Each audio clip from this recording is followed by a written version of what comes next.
This is Don Hurst at Highland Hill Farm. He's a veteran from World War II. Pop, did you always follow the commands of your commanding officers? Absolutely. What if you were given a direct order and you failed to comply with it? What would they call that? They'd have me in the jug. And what would that be called? I'd be going against all principles that I swore to when I entered the Army. Obey my officers and protect this country. Would that, if a group of officers failed to follow out the lawful command of their commander-in-chief, i.e., military officers failing to follow through with the command of Barack Obama, would that be considered a mutiny? Yes, it would be. Okay. It appears that Bob Woodward's book is pointing out that our commanding generals were told by the president to come up with a plan, an exit strategy for Afghanistan. And this occurred last year. The generals only offered plans whereby an increase in troop strength would be forthcoming in their operational plans. Barack Obama did not like that. Barack Obama then, because he couldn't get the answers from the generals that he wanted, drafted his own policy and plan.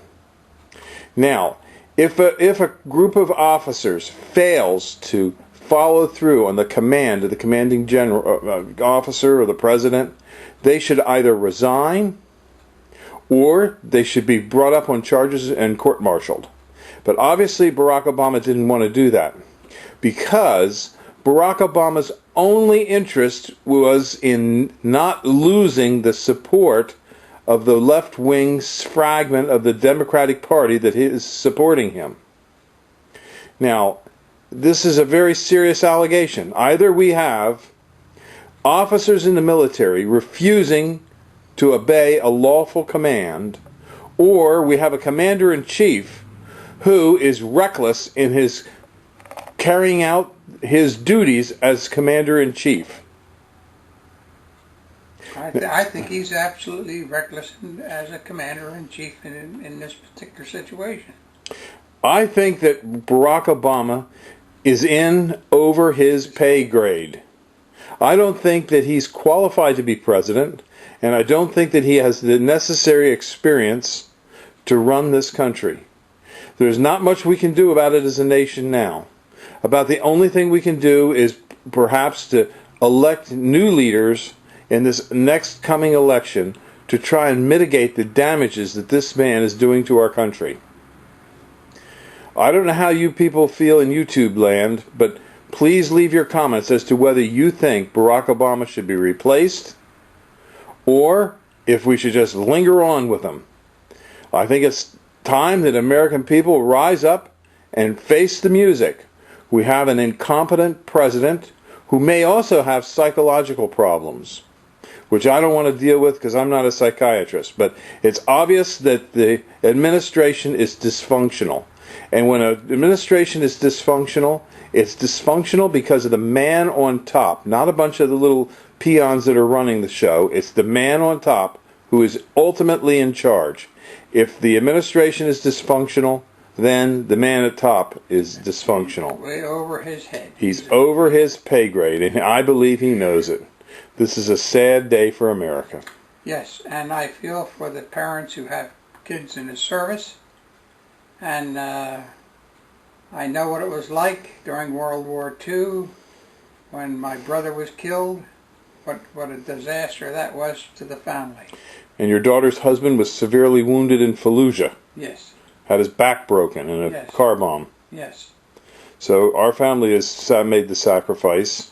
There was actually 5 of us, 5 boys, and we were all actually serving this country. And you always followed lawful commands in the military. Absolutely. Well, thank you very much. This is Don Hurst, and I'm Bill Hurst at Highland Hill Farm on Route 313 in Fountainville. We're your conservative nursery. We only supply trees to conservatives.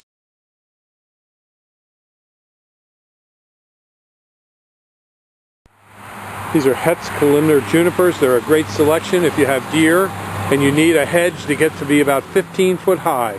It grows 5 foot wide, and it is deer resistant again. We sell 2 sizes basically of this plant. We have a 2-gallon and a 5-gallon.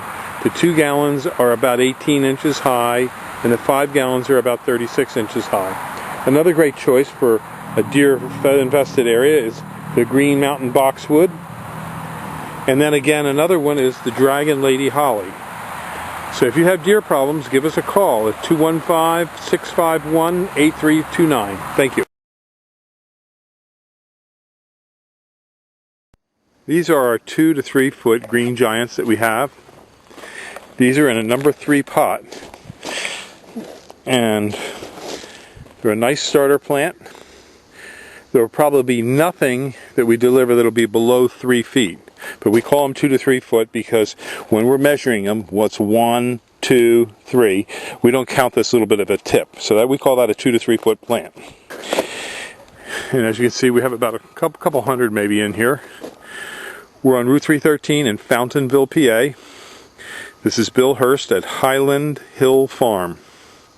And we grow quite a few of these. We have many different greenhouses full of different types of trees, plants, and shrubs.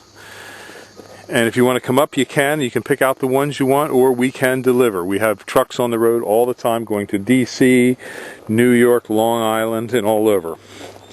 So give us a call at 215-651-8329. Thank you.